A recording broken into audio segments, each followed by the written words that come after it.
Assalamualaikum warahmatullahi wabarakatuh.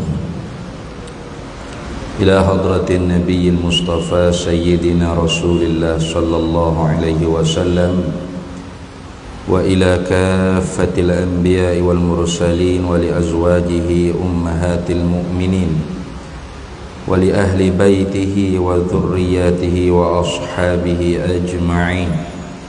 وثم إلى أرواح مشايخنا ومعلمنا وعلمائنا وخصوصا إلى روح شيخ مصنف هذا الكتاب وأصوله وفروعه ومن ينتسب إليه أجمعين شيء لله لنا ولهم الفاتحة. أعوذ بالله من الشيطان الرجيم. بسم الله الرحمن الرحيم.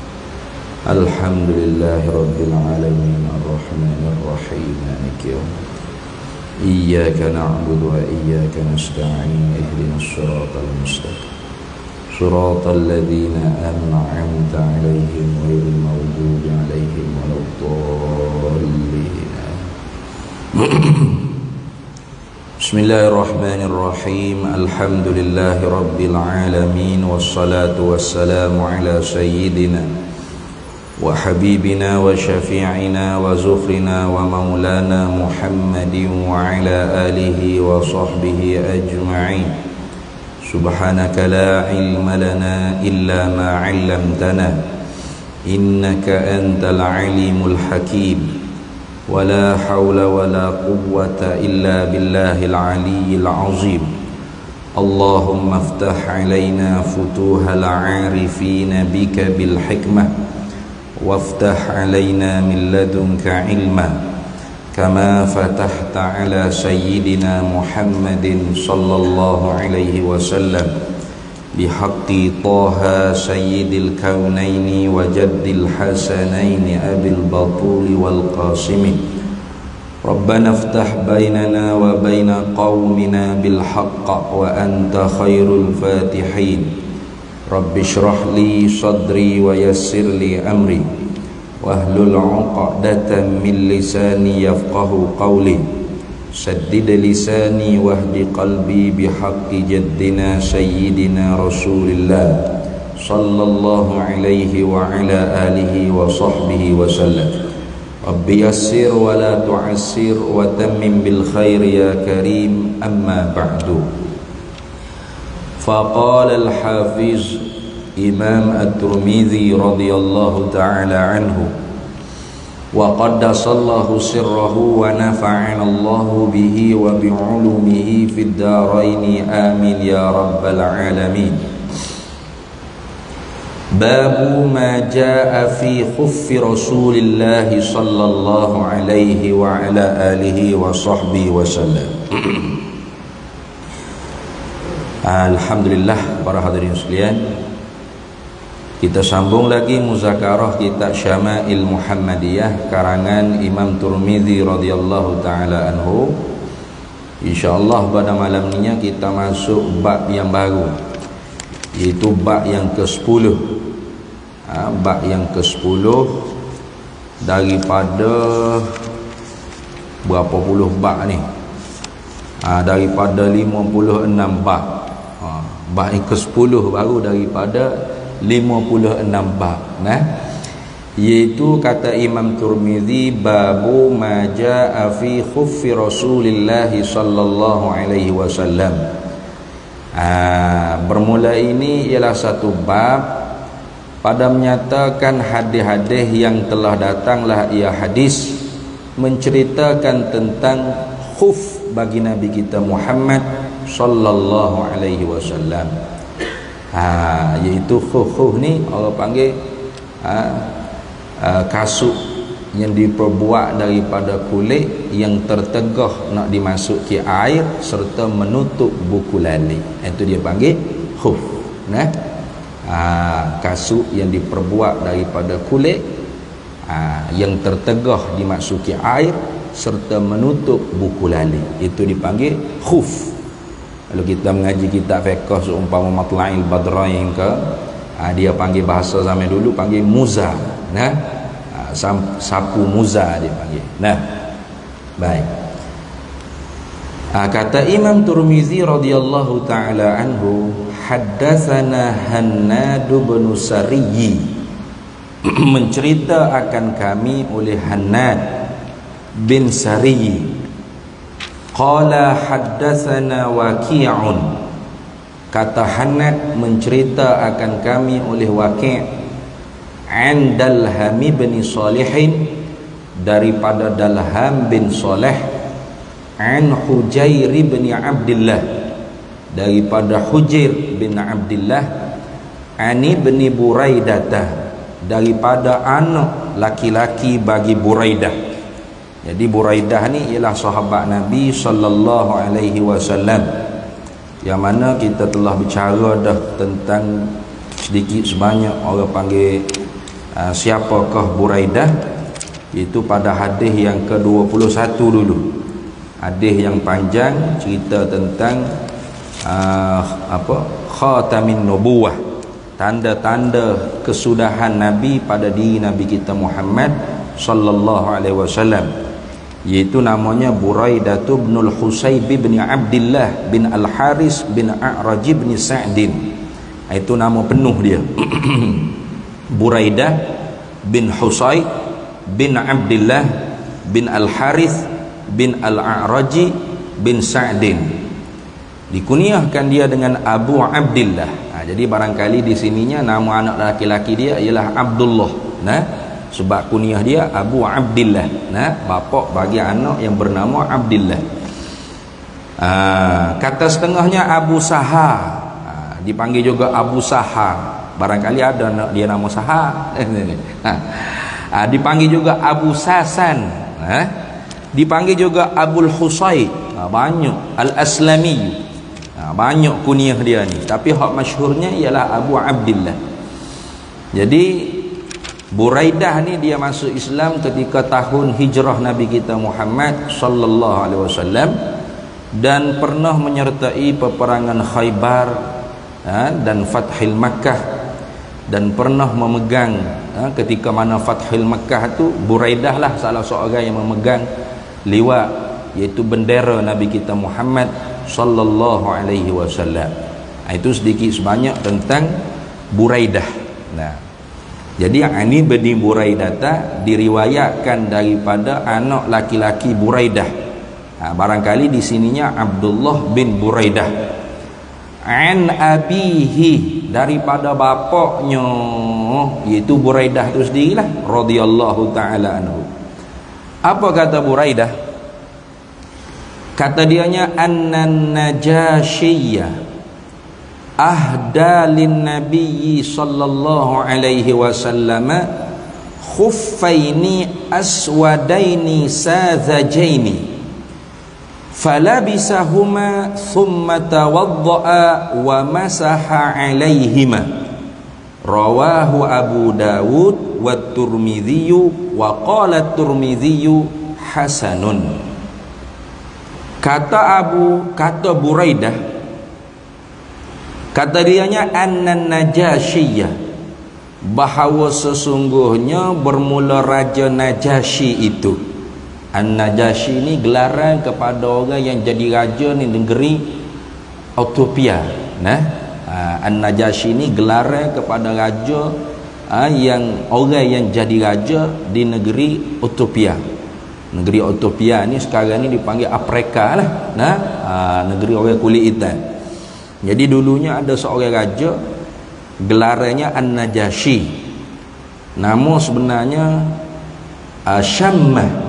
Satu riwayat kata nama sebenar An-Najasyi dalam IC dia lah, kalau kita kira ni kan, dalam surat beranak dia nya Asyammah, atau kata setengah ulama Ashhamah. Ada dua riwayat. Kata setengahnya Asyammah, kata setengahnya ialah Ashhamah. Itu nama bagi An-Najasyi. Jadi bila dia jadi raja di Afrika, di negeri Ethiopia, maka digelarkan dia An-Najasyi. Jadi Raja An-Najasyi ini raja yang asalnya beragama Nasrani. Kemudian setelah mana berlaku hijrah sahabat Nabi pertama-tama kalinya daripada Mekah ke negeri Habsyah. Ethiopia tu orang Arab panggil Habsyah lah. Afrika tu panggil Habsyah. Sebab tu kalau orang kulit hitam, masyhur di kalangan ulama-ulama yang kulit hitam kan, kalau asal daripada Habsyah dipanggil Al-Ahbashi ataupun Al-Habshi, kerana mereka tu kulit hitam asal daripada Afrika. Baik. Maka rombongan yang pertama daripada Ja'far bin Ali bin Abi Talib, kalau tak silap, adik-beradik dengan Sayyidina Ali, melakukan hijrah kali pertama bawa umat Islam pergi ke Habsyah, pergi ke Ethiopia.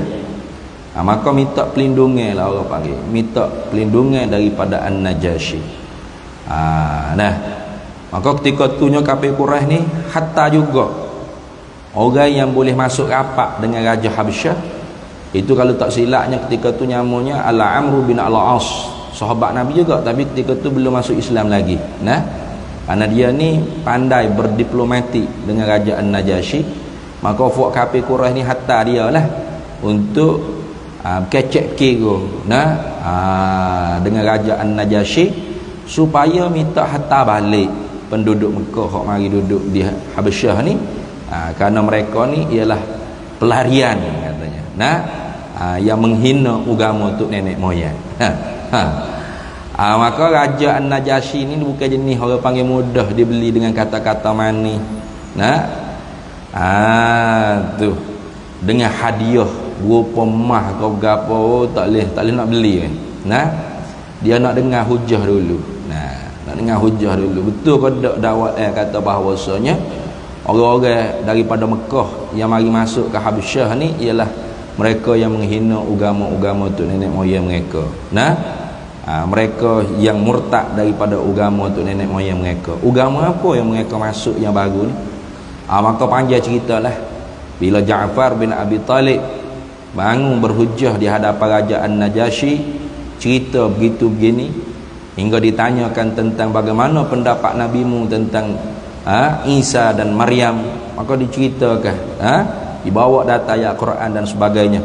Wa Maryam ibnata Imran allati ahsanat farjaha fanafakhna fihi min ruhina wa saddaqat bi kalimati rabbiha wa kutubihi wa kanat minal qanitin. Maryam, Tuhan kata dalam Quran, ialah anak laki-laki bagi Imran allati ahsanat farjaha, yang menjaga orang panggil kemaluan daripada buat perkara-perkara yang haram. Artinya Maryam tidak berzina. Maryam tidak melakukan perkara yang jahat, yang keji.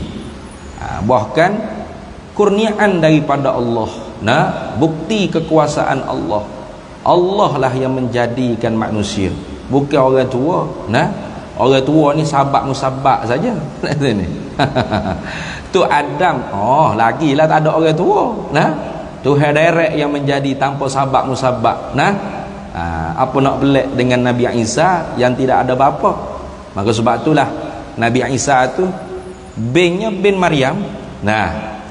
Isa bin Maryam. Gitu.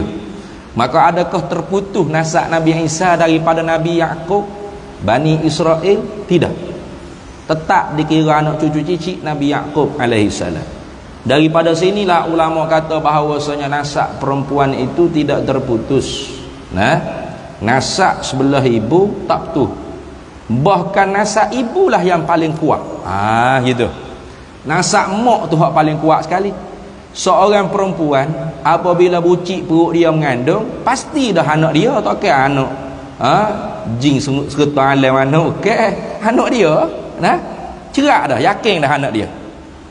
Tapi kalau anak bagi bapa, belum tentu mereka dengan salah satu daripada tiga jalan yang diiktiraf oleh syarak. Tengok. Jadi nasab bapa ni tak kuat berbanding nasab mak. Kita boleh berbandingkan dengan bank bapa kita apabila kita keluar daripada perut ibu kita, yang mana mak pak kita melakukan jima dalam nikah yang sah. Keluar tu lebih daripada 6 bulan 2 lahzah, baru boleh bank dengan bank bapa kita. Tu nak ayatnya bank bapa. Wa illa kalau tidak, bank mak cerak-cerak yakin. bin mak. Cuma orang tak letaklah bin mak pada tu ni. Tu orang letak bin Abdullah. Nah, sebab apa? Sebab nak jagalah takut orang belak. Zaid bin Halimah. Bin Halimah. Mana bapa awak? Bapa saya tak ada. Nah, bapa tak tahu duk mana lah. Bapa tidak sah. Jadi nak jaga tu, nak jaga tak suruh jadi malu lah. Maka diletakkan bin Abdullah. Nah, kalau kira hak sah, bin mak dia cerak-cerak yakin. Bin mak dia. Tu. Mereka dapat orang panggil salah satu daripada 3 jalan tadi. Mana? Iaitu dapat anak nikah yang sah, satu, boleh bin pak. Ataupun jima hamba milik dia yang tidak ada suami bagi dia, maka boleh bin pak. Nah, tak ada hamba. Kalau duduk kat rumah kita Indonesia bibi itu bukan hamba tu. Waktu orang merdeka, nah. Jadi sebab tu sekarang ni kita ngaji bab hamba tu mengaji sajalah. Nak amal tak boleh. Nah, sebab tak ada sistem perhambaan, tak ada. Nah, nak praktik tak boleh, nak tatbik tak boleh. Ataupun wati syubhat yang ketiga, baru boleh bin dengan bin bapa. Wati syubhat ni maknanya kesamaran. Dia tak tahu kata bahawasanya hak dia jimat ni bukan bini dia. Lagu mana tak tahu. Boleh jadi adik-beradik kembar. Bini dia ni ada beradik kembar dah. Ada adik-beradik kembar. Jadi balik lama ni 2 tahun tak balik raya ni. 2 tahun tak balik raya. Jadi bila balik itu, dia dengan birah dia tu, adik-beradik bini dia tu belaki juga. Jadi dengan dia tu jadi biras lah. Keluar pergi minum, ngopi mana-mana kedai kopi. Kalau lama nak tak ngopi, tahu-tahu di rumahnya bini dia dengan kakak ipar dia tukar bilik. Taknya mesej kau masing-masing untuk lelaki. Tu nak jadi gambar syubhat tu dah. Balik kena tukar ali 2 gelas ni kak. Tak ada apa lah. Tu pakai selalu dah bergama. Sudah bergama buka-buka lapuk. Macam mana tahi lalakmu ilik kiri? Ilik kanan dah. Sudah bertukar dah. Bertukar kasut orang panggil tu ni. Maka kalau lekat perut dengan sebab jimat tu boleh bin bapa. Sebab apa? Wati syubhat. Dia panggil jimat tu jimat syubhat, kesamaran. Faham molek tu? Kesamaran sungguh. Ni tak ada syubhat apa, tak ada biasa beli kasut, tak ada sahut kasut orang lain. Hak tu bukan syubhat tu. Hak tu memang nak curi dah. Faham lah tu? Jadi kalau boleh anak daripada jimat tersebut, boleh bin bapa.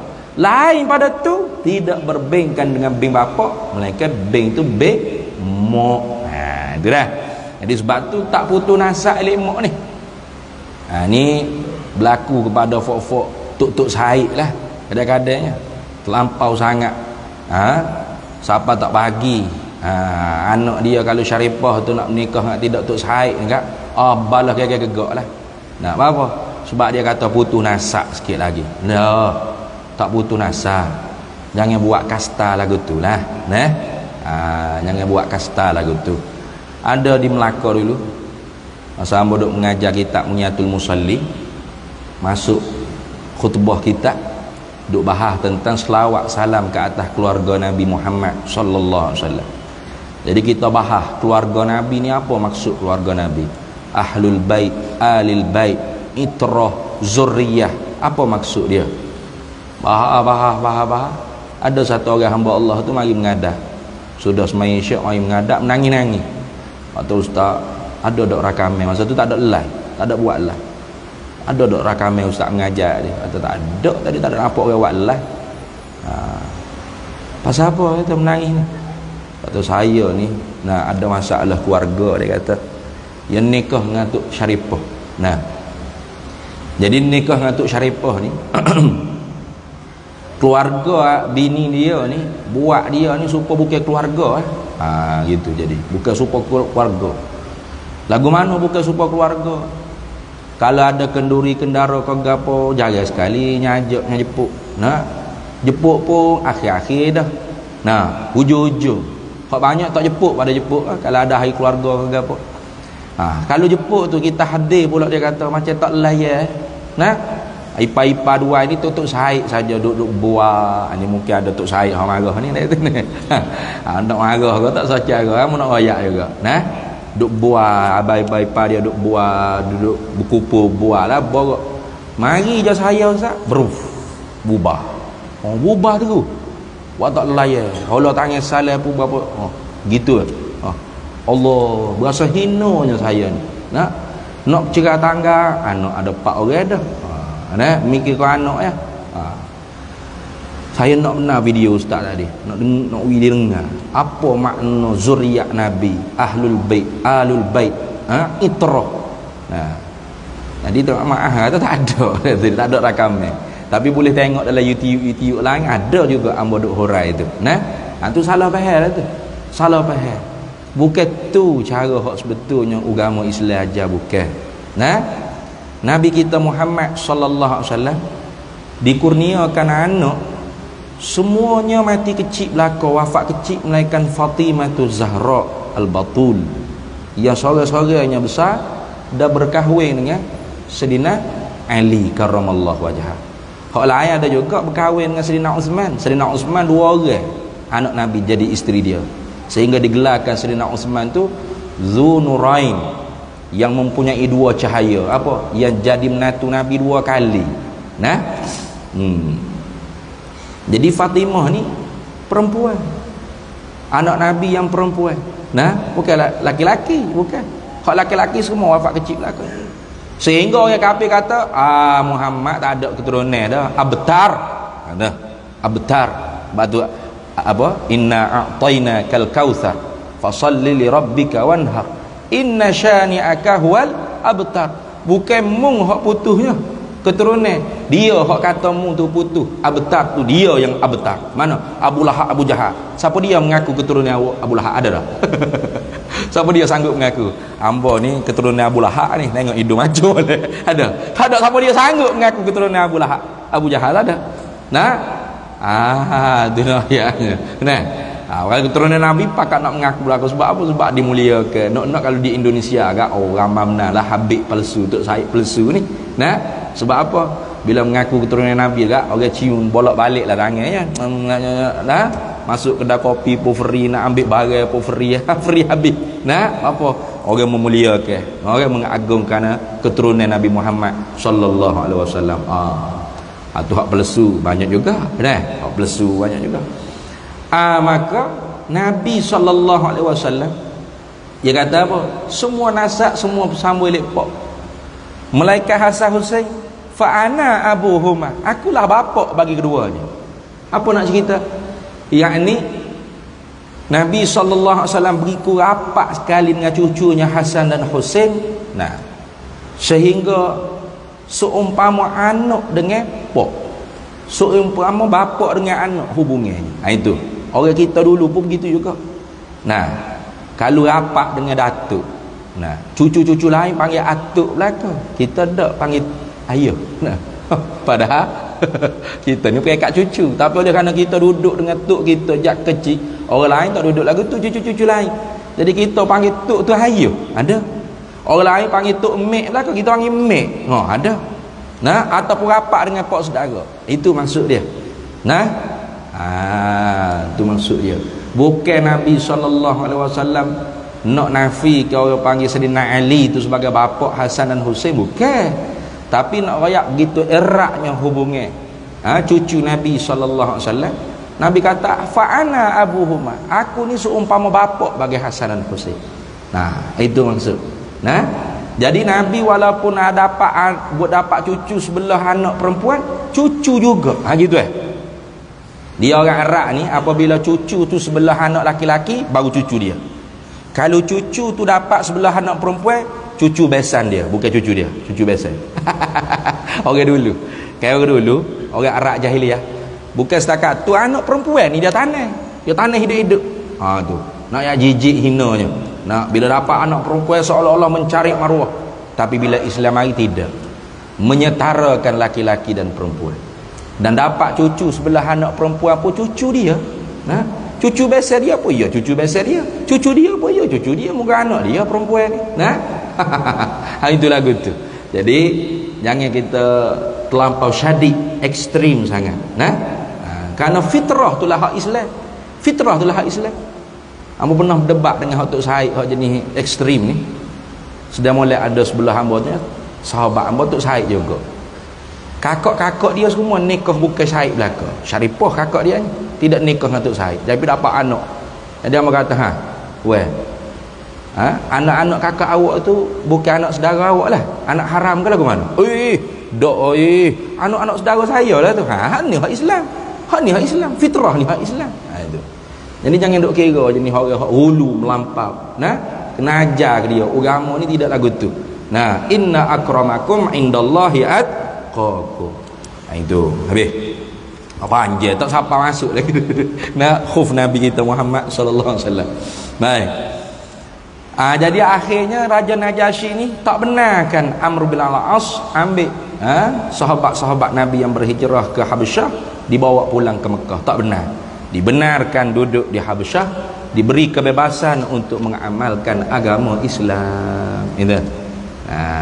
Dah. Kemudian tahun yang ke-6 Hijriah, An-Najasyi, Raja An-Najasyi atau Ashammah atau Ashhamah tadi ni masuk Islam dengan secara sirri, perlahan, mana sembunyi-sembunyi. Maknanya kerajaan ni tak tahu. Sehingganya apabila wafat Raja An-Najasyi, Nabi kita Muhammad sallallahu alaihi wasallam semaya mayat dengan sembahyang ghaib. Tu. Aslaman Najasyi, masuk Islam oleh Raja An-Najasyi, wa akhbara ar-rasul bi yaumi mautihi wa shalla alaihi salatal ghaib, dan mengkhabar oleh Nabi kita Muhammad sallallahu alaihi wasallam dengan hari kematian Raja An-Najasyi. Bila Raja An-Najasyi wafat di Habsyah, maka Jibril meriwayat kepada Nabi kita Muhammad sallallahu alaihi wasallam Raja An-Najasyi telah wafat. Maka Nabi pun sapa kepada sahabat-sahabat, bangun pakat semaya ghaib. Itu. Jadi Ashammah atau Ashhamah, Raja An-Najasyi, raja di Habsyah ni Islam dia. Tapi secara sirri. Tu ketika mana surat dakwah Nabi sampai, dibawa oleh Amr bin Umayyah Ad-Damari, tak silap, Amr bin Umayyah Ad-Damari, maka Raja Habsyah sipeh cium dan tak menyatakan masuk ke tolak ke tidak, senyap. Padahalnya dia masuk Islam secara senyap-senyap. Itu dah. Maka untuk mengeratkan hubungan kasih sayang Raja An-Najasyi dengan Nabi kita Muhammad sallallahu alaihi wasallam, ahdalin nabi wa fi riwayatin ilan nabi, menghadiahlah ia kepada Nabi kita Muhammad sallallahu alaihi wasallam khuffaini, dua khuf aswadaini, yang hitam kedua-duanya, thazajaini. Thazajaini ni makna hak tidak berbulu lah, laisa alaihima sya'run, yang tidak ada di atas moza atau khuf tersebut tu bulu. Habis. Kalau gitu Nabi kitanya fala bisahuma, maka memakailah Nabi sallallahu alaihi wasallam akan kedua-dua khuf yang dihadiah oleh Raja An-Najasyi. Thumma tawaddaa, kemudian berwuduklah Nabi sallallahu alaihi wasallam. Bila tu berwuduk? Wuduk setelah mana batal wuduk yang pertama. Ingat tu dah. Sebab syarat nak pakai khuf ni, pertamanya mestilah berwuduk dengan sempurna. Wuduk sempurna dulu. Basuh muka, basuh tangan, tapas siku, sapu kepala, basuh kaki. Kemudian baru pakai khuf. Itu dah. Itu maksudnya. Bila orang panggil berlaku hadas, barulah dibenarkan sapu atas khuf. Itu maksud dia gitu. Bukan lepas berok tu kak ni. Terus pakai khuf, ambil air semaya, sapu selalu. Bukan kayak gitu. Karena syarat nak pakai khuf tu mestilah dipakaikan setelah mana berwuduk dengan sempurna. Karena sabit dalam hadis Nabi sallallahu alaihi wasallam, diriwayatkan oleh Mughirah bin Syu'bah radhiyallahu taala anhu, katanya kuntu ma'an Nabi sallallahu alaihi wasallam fi safari, adalah aku bersama dengan Nabi sallallahu alaihi wasallam di dalam musafir.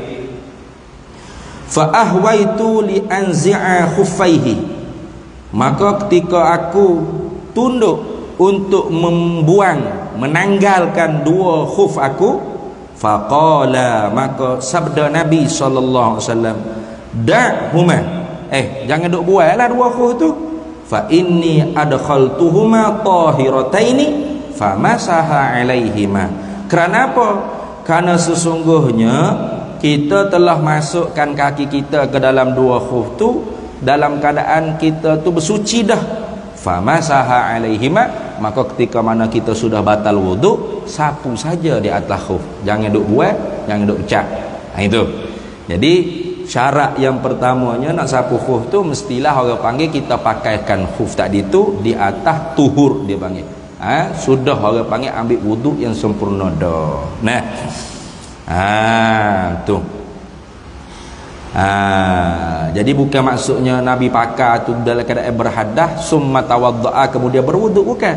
Nabi berwuduk dah, selesai dah basuh kaki ke apa, baru Nabi pakai khuf. Summa tawaddaa kemudian Nabi berwuduk, yakni setelah mana batal wuduk yang pertama. Wa masaha alaihima, dan wuduk yang kedua ni pula Nabi sapu di atas kedua-dua khuf. Itu maksud dia. Jadi ni kena mengaji dalam kitab fiqh lah. Dia ada bahas khusus tentang bab khuf. Bagi orang yang bermukim sehari semalam. Bagi orang yang bermusafir 3 hari 3 malam. Ini sabit dalam hadis yang diriwayat oleh Sayyidina Ali bin Abi Talib radhiyallahu taala anhu wa karramallahu wajhahu, ja'alan nabiyyu sallallahu alaihi wasallam salasata ayyamin wa layaliyahunna limusafirin wa yawman wa lailatan lil muqimi. Yakni fil mashi 'alal khuffaini, akhrajahu Muslimun. Kata Sayyidina Ali nya, Rasulullah telah menjadikan akan 3 hari 3 malam mana tempoh boleh pakai khuf. Bagi siapa? Bagi orang yang bermusafir. Jadi nak kira tu, nak kira minit bila tu, kira ketika mana mula berhadas bila. Itu dah. Tu nak kira. Tu bila berlaku hadas. Jadi ini jumhur ulama, tempoh orang panggil masa tu tersebut dimula bila? Bila berlaku hadas selepas mana pakai khuf. Jadi bukan mula kira pakai tu bila, bukan. Berhadasnya pukul berapa? Start situ. Barulah kira 3 hari 3 malam bagi siapa yang bermusafir, wa yauman wa lailatan, sehari semalam, lil muqimi, bagi orang yang tidak bermusafir, orang bermukim. Jadi bukan kira pakai pukul berapa, habis pukul berapa, cukup 24 jam, bukan. Dia kira berhadas bila. Jadi bila kita ambil air semaya sempurna, basuh kaki berapa, pakai khuf. Kita pun semaya berapa, tak usah cabut dah khuf tu. Kira tak lagi untuk sehari semalam, tak kira lagi tu. Ketuk pukul berapa dia ni. Kita pakai tadi pukul 9 pagi. Zuhur pakai sapu atas khuf. Zuhur tak batal lagi wuduk kita. Contoh lah ni. Tahan wuduk dia nya tak batal lagi wuduk dia. Tu pukul 3 petang barulah ketuk. Lepas makan nasi tengah hari baru ketuk. Start situ baru dikira ke orang panggil tempoh. Kalau musafir 3 hari 3 malam, kalau orang bermukim sehari semalam. Itu dah. Nak panjang lagi hak ni kena mengaji lagi kitab fiqh lah. Kena ngaji kitab fiqh. Kemudiannya syarat khuf tadi tu mesti tertegah daripada masuk air. Jadi kalau khuf rosak tak jadi. Atau bukan khuf tapi stocking, tu tak jadi tu. Sebab ada juga sapu atas stocking. Dia kata macam khuf juga ni. Khuf abahmu. Khuf ni ada ke? Kasut yang diperbuat daripada kulit yang tertegah dimasuki air serta tutup 2 buku lali. Pas stocking berpuak daripada kulit ke? Bukan. Stocking tu bila kena air menyerak dah. Menyerak. Tak boleh sapu atas stocking. Kena buai lah stocking basuh kaki. Itu lagu tu. Habis. Tu banyaklah orang guna fiqh. Bukan fiqh. Nah, rekoh dia panggil, rekoh. Bukan fekoh, rekoh. Apa? Reko sendiri. Ngaji malah, nah. Ya reko sendiri. Pakai stocking. Lepas tu sapu atas stocking. Oh pakai stocking ni? Ya stocking. Apa sapu? Kata, ni macam kau habahmu. Pakai tak apalah pakai nah. Kebiasaannya negeri-negeri Arab ni dia bila musim sejuk sangat. Maka pakai macam pak kita ni duduk di garisan khatul istiwa, garisan yang pertengahan lagu ni, sejuk sangat, budak panas sangat pun tidak sesederhana gitu saja. Jaranglah kita pakai nah. Tapi kalau kita nak pakai juga untuk ittiba'us sunnah dapat pahala. Nah, tapi kena tahulah hukum hakam dia. Jangan buat pandai-pandai kita. Lagi pula kena tutup buku lali dah syarat dia. Jadi kalau kasut kulit dah tapi buku lali sembuh tu tak jadi sini. Tak kira tu. Nah, tak sah untuk sapu di atas kasut kulit yang tidak menutup buku lali. Nah, lagi pula tidak tertegah masuk air. Ingat tu. Jadi dua syarat tu kena ingat semua tu dah. Itu orang panggil syarat besar. Pada jawazul mashi 'alal khuffaini, mengharuskan menyapu di atas khuf. Habis situ. Baik. Jadi ni masalah wuduk dah. Sapu khuf ni masalah wuduk. Nah. Tu bukan masalah mandi wajib. Mandi wajib tak boleh lah. Kena buang, kena mandi lama. Mandi wajib pun dia sapu juga. Taklah. Ni masalah wuduk ya. Jarir bin Abdullah Al-Bajli kata ra'aitun Nabiyya sallallahu alaihi wasallam bala. Melihat olehku akan Nabi sallallahu alaihi wasallam buang air kecing. Bala ni mana buang air kecing. Nah. Summa tawadda'a wa masaha ala khuffaihi. Kemudian nabinya berwuduk dan menyapu di atas khuf. Itu. Artinya di sini Nabi sallallahu alaihi wasallam pakai khuf dah. Di atas tuhur, di atas suci. Kemudian Nabi pun buang air kecing. Maka Nabi berwuduk, kemudian Nabi menyapu di atas khuf. Artinya tentang harus menyapu di atas dua muza atau khuf ni ialah pada masalah wuduk. Al-mashu ala khuffaini yakunu fil wudu'i faqat la fil ghusli. Nah, la fil ghusli, bukan pada masalah mandi. Jadi kalau mandi kena tanggal, kena mandi macam biasa. Nah, itu lama yang mandi pukuh juga. Ni yang mandi batu kaki ya sapu. Tak sah. Nah, tak sah. Masalah sapu khuf ni pada masalah wuduk sahaja. Ingat. Ni kadang-kadang orang kita ni kadang-kadang dia boleh tukar tu. Jangan kata orang kita tayamum. Sahabat apa ada juga. Nah, tu apabila dia berjanabah tak ada air, maka dia tayamum. Dia fikir lagu mana? Tayamum ni, nah, kalau wuduk muka dengan tangan sampai siku. Lepas tu kalau jenabah tak ada air, tayamum tak pakai muka sangat. Kalau gitu kena guling atas debu tanah. Ada sahabat fikir lagu. Maka dia pun guling atas debu tanah, gedung-gedung biar rata habis debu. Maka orang pun pergi cerita ke Nabi sallallahu alaihi wasallam. Nah, Rasulullah kata dak fatayammamu sa'idan thayyiban famsahu biwujuhikum wa aydikum. Tu ya. Walaupun tayamum tu sebab berhadah besar, tetaplah tayamum tu muka dan dua tangan sampai ke siku. Jadi bukan suruh guling gedung dak. Lagu tu tu sebagai pengajaran jangan kita reka sendiri ni. Fasalu ahla zikri in kuntum la ta'lamun. Tanya kepada ahli Quran. Ahli zikir tu ahli Quran. Tu maksud. Ni ada fofok tarekat hak tak betul lah, bukan hak betul. Hak betul tak apa. Tarekat tak betul. Dia kata apa? Tanyalah ustaz. Nah, mana ada dalam Quran suruh tanyalah ustaz. Fasalu ahla zikri. Tanya ahli zikir. Siapa ahli zikir? Kita lah. Nah, kuat duk zikir ni. Utuh apa seorang kayu dah tu ni. Kuat yang zikir. Kita. Tak betul tu tafsir lagu tu Quran tu. Ahli zikir situ maknanya Quran. Az-zikr situ ialah Al-Quran. Inna nahnu nazzalna zikra wa inna lahu lahafizun. Kamilah yang menurunkan akan zikir, yakni Al-Quran, dan kamilah yang menjagakan akan Quran tersebut. Jadi fasalu ahlal zikri ahlal Qur'ani. Siapa ahlal Quran? Yakni ulama-ulama mujtahid. Sekarang tak ada ulama mujtahid, maka para alim ulama yang mengaji daripada guru-guru yang secara madrasah mazhab tadi. Siapa kita? Kita bukan ahli Quran, memang bukan ahli mujtahid, bukan. Tapi kita mengaji dengan ustaz-ustaz kita, tutup guru kita, kita fiqh tu, kita fiqh ni. Maka tanyalah ustaz. Jalah tu, betul lah tu. Tak kena tanya Imam Syafi'i. Imam Syafi'i tak ada dah ni. Tu. Baik. Habis.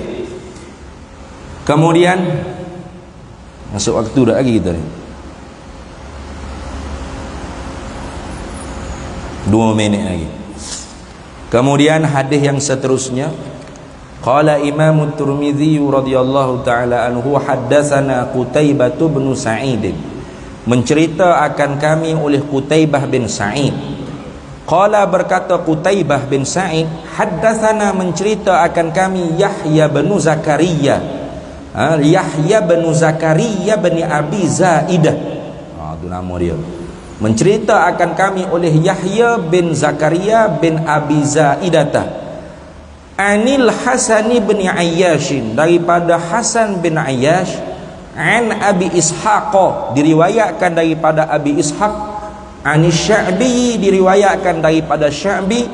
Qala berkata Sya'bi, qala al-Mughirah bin Syu'bah, berkata oleh Mughirah bin Syu'bah. Mughirah bin Syu'bah ni ada dah orang panggil pengenalan tentang dia ni pada hadis yang ke 80 dulu, 70. Hadis yang ke 70 dulu pernah dinyatakan siapakah Mughirah bin Syu'bah. Al-Mughirah bin Syu'bah bin Abi Amir bin Mas'ud Al-Thaqafi. Itu beliau ni sahabiyun, sahabat Nabi radhiyallahu taala anhu. Baik. Dia Islam dia ketika mana perjanjian Hudaibiyah. Dan pernah menyertai peperangan Yamamah dan Futuh Syam, pembukaan kota Syam. Dan dia berhijrah ke Yarmouk di Jordan, di Urdun, di Jordan. Dan wafat dia di Basrah kalau tak silap pada tahun 50 Hijriah. Baik. Itu siapa tadi? Mughirah bin Syu'bah. Apa kata Mughirah bin Syu'bah? Ahda dihyatu lin Nabi sallallahu alaihi wasallam khuffaini falabisahuma wa qala Israilu an Jabirin an Amirin wa jubbatan falabisahuma hatta takharraqa la yadrin nabiyyu sallallahu alaihi wasallam azkanhuma amla. Tengok ini besar ni hadis ni untuk orang-orang yang terlalu warok sangat. Qala Abu Isa wa Abu Ishaq, hadha huwa Abu Ishaq asy-Syaibani wasmuhu Sulaiman, rawahu Tirmidzi wa qala Tirmidzi hasanun gharibun. Hadzal hadis hasanun gharibun. Masuk waktu dah, kita berhenti sekejap untuk laluan kepada azan.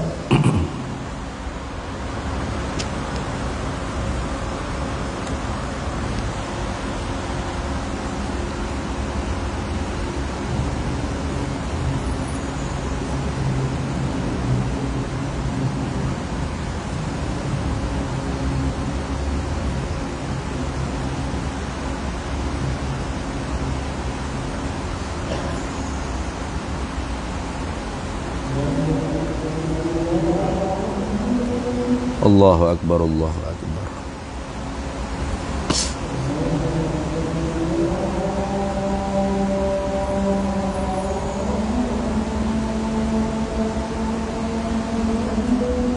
Allahu Akbar, Allahu Akbar.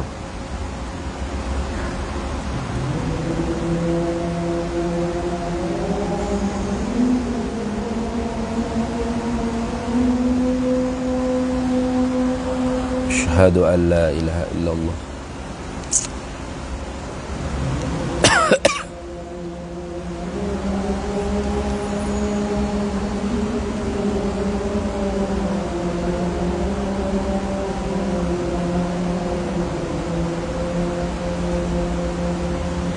Asyhadu an la ilaha illallah.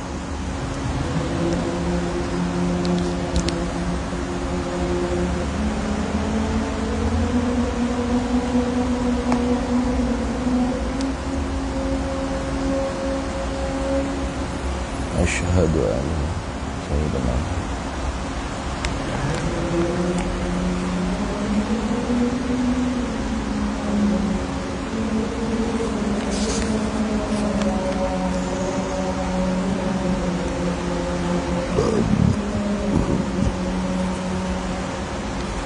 Asyhadu anna sayyidina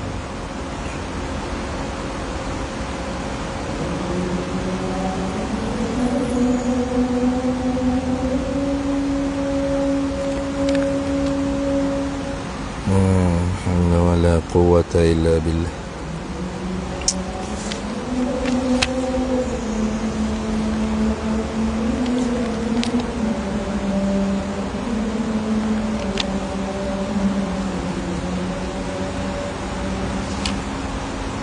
La hawla wa la quwwata illa billah.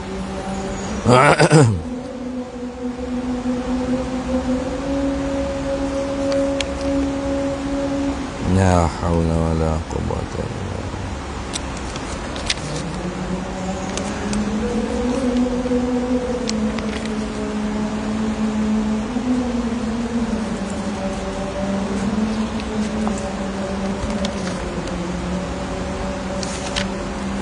La hawla wa la quwwata illa billah.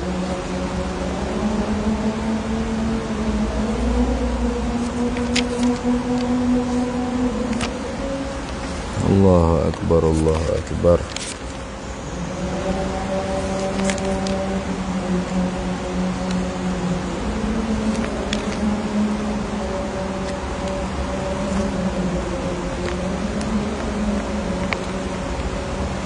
La ilaha illallah sayyiduna Muhammad Rasulullah sallallahu. Allahumma rabb hadhihi ad-da'wati at-tammah was-salatul qa'imah ati sayyidana maulana Muhammadan al-wasilata wal-fadilah wasyarafa wad-darajata al-'aliyata ar-rafi'ah wa ba'athhu maqaman mahmudan alladhi wa'adtahu innaka la tukhlifu al-mi'ad. Baik, sambung sikit lagi kerana tajuk bab ni ada dua hadis saja. Kemudian insya-Allah kita masuk bab baru pula lepas ni, bab yang ke-11 pula. Katanya Al-Mughirah bin Syu'bah, ahda dihyatu lin-nabi sallallahu alaihi wasallam khuffaini.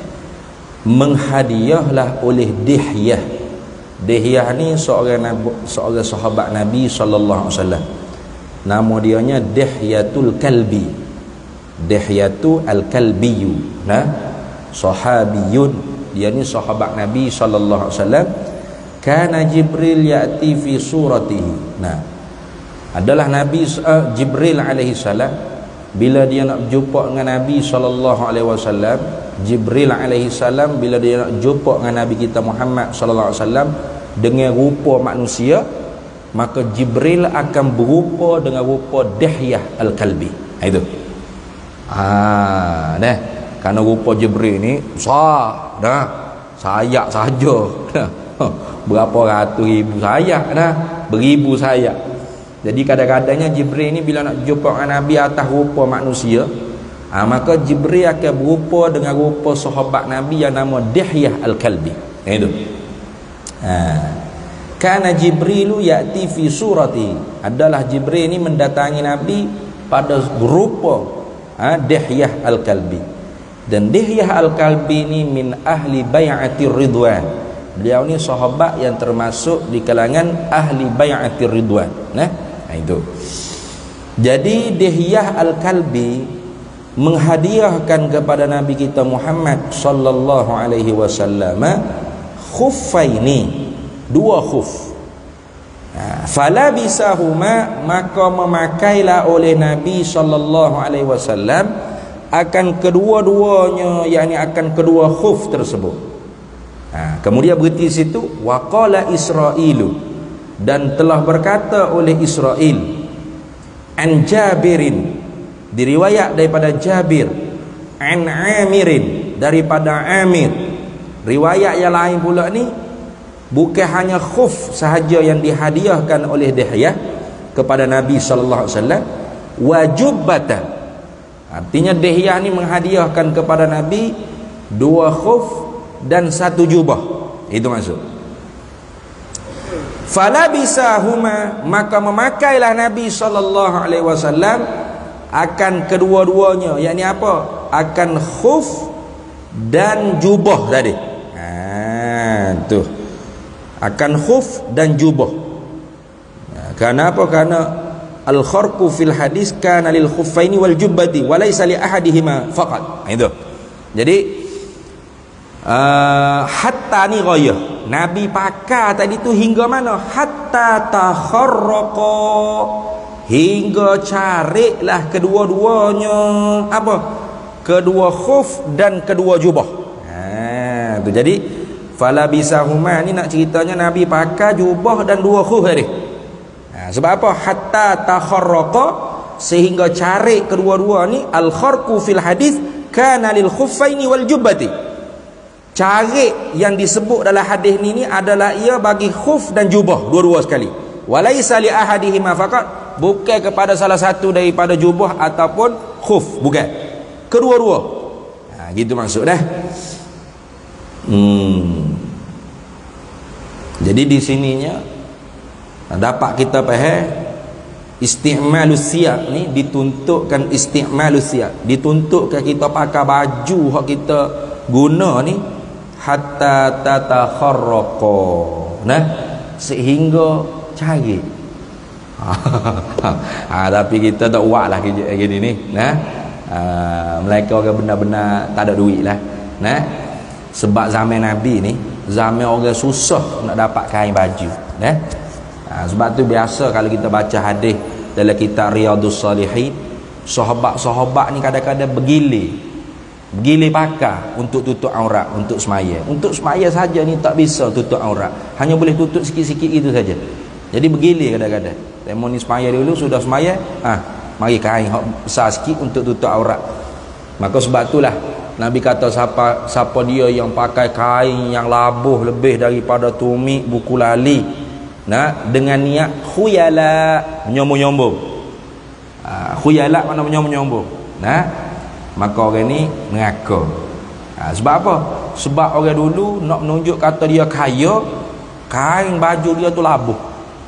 Saya tengok ke cerita orang putih ke, cerita lama orang putih, sampai raja-raja Rom ke apa dah.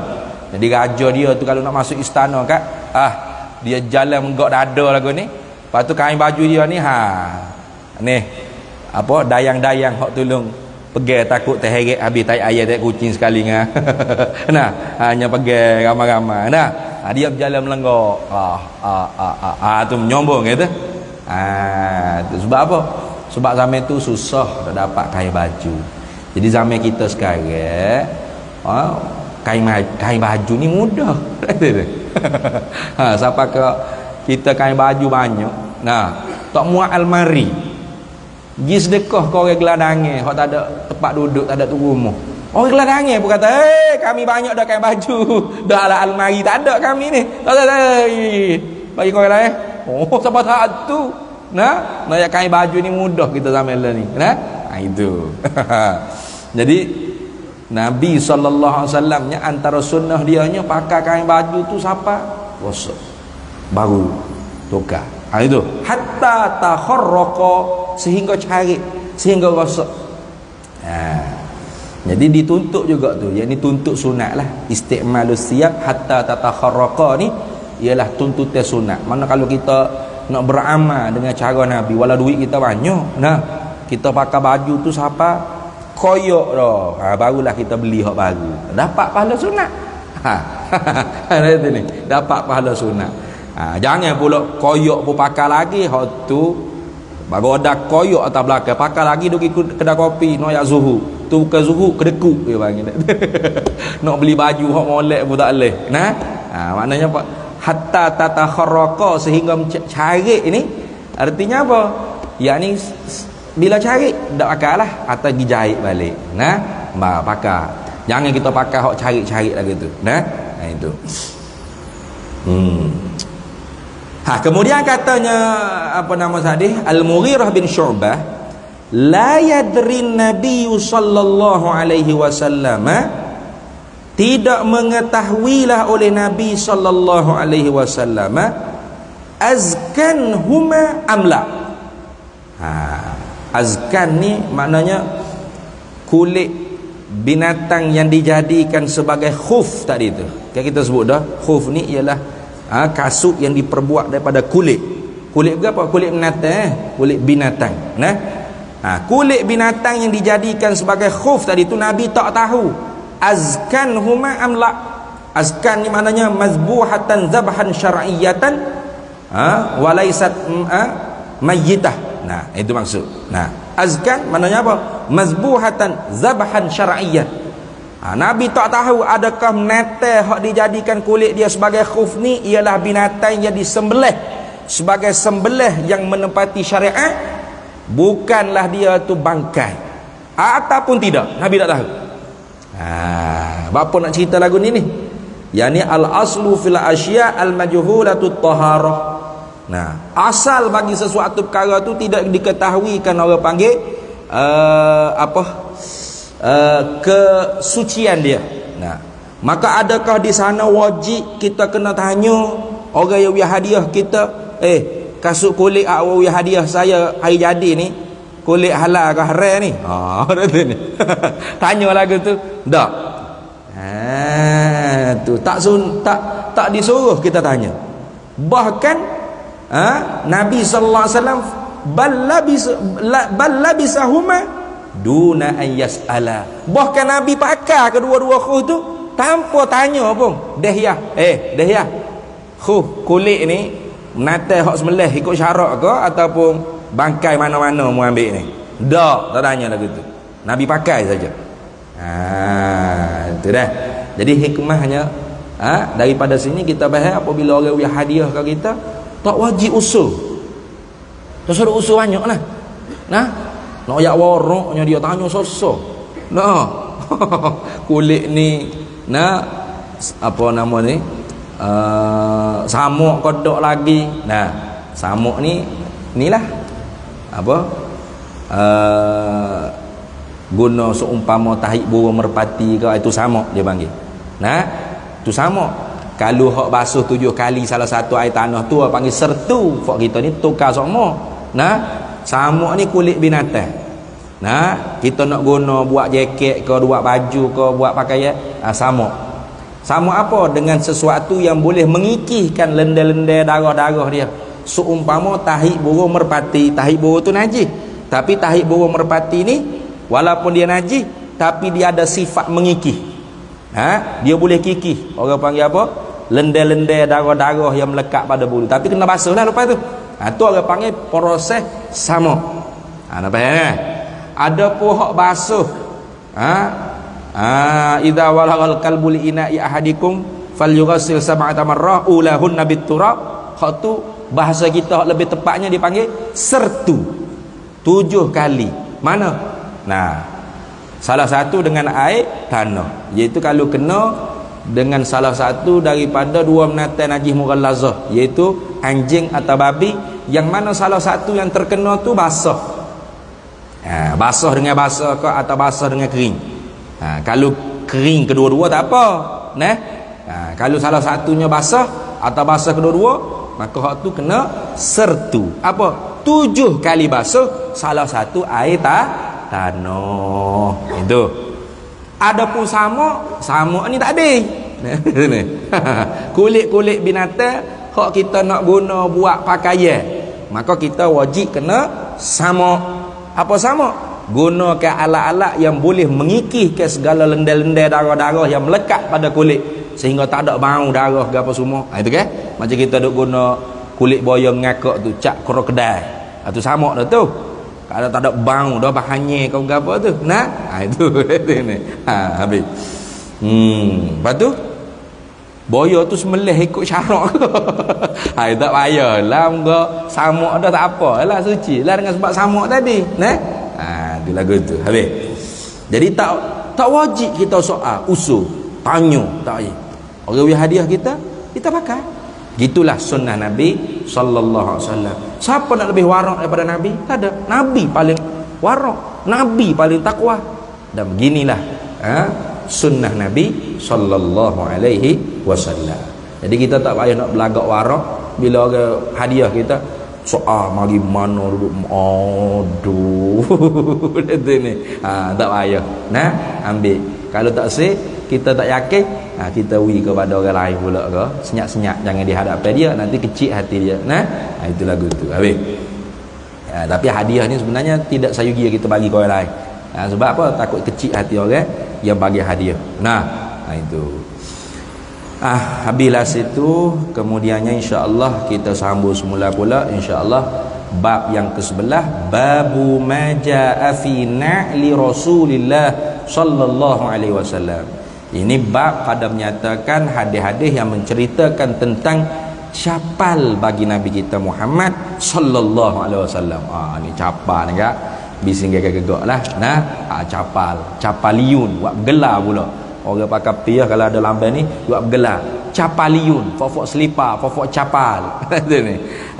Perangai buat kita. Nah, padahal Tuhan kata wala tanabazu bil alqab. Jangan kamu gelap perkara-perkara tak baik pada saudara kamu. Bi'salismul fusuqu ba'dal iman. Sejahat-jahat dosa fasik setelah mana beriman ialah kita bergelak dengan gelar yang tak baik. Capaliun sebab ada lambai capal. Kuburiyun sebab ziarah kubur. Pelik engkau. Ziarah kubur digelar penyembah kubur. Kalau hak penyembah kubur tu ada sungguh fofok gulu. Nah, kalau orang hak pergi kubur duk baca ngatik, duk selawat, duk ngatik, duk baca Fatihah, baca Yasin, tu bukan sembah kubur. Nah, itu bukan sembah kubur. Hak sembah kubur ni macam hak hulu melampau, hulatus sufi ada. Menegak atas kubur dah. Cium tanah kubur, sujud pada kubur. Itu ada sungguh. Hak sesat gitu. Tapi kalau setakat kita pergi ziarah kubur, ramai-ramai baca Yasin, duk tahlil atas tu, itu bukan menyembah kubur. Kenapa kita gelar pada orang Islam kuburiyun, penyembah kubur, penyembah selipar. Jadi sebelah ni pun tak puas hati juga. Tiba-tiba sebelah hak gelar ke pakai capa di ziarah kubur ni kuburiyun capaliyun, dan demo ni gi pula jalan lagi kuil tokong. Bergelar pula kuiliyun tokong kiyun. Pada duk begitu apa gerah gitu lah. Jadi kita sudah buat perangai nak gelar-gelar dah. Tak payahlah. Itu tidak sehat dalam kita beragama ni. Baik, itu bukan ajaran Nabi kita Muhammad sallallahu alaihi wasallam. Insya-Allah kita sambung semula pula hadis yang menceritakan tentang selipar bagi Nabi kita Muhammad sallallahu alaihi wasallam. Wallahu a'lam wa ilmuhu atam. Bismillahirrahmanirrahim. Allahumma inna nas'aluka min khairi ajilihi wa ajilihi ma 'alimtu minhu wa ma lam na'lam.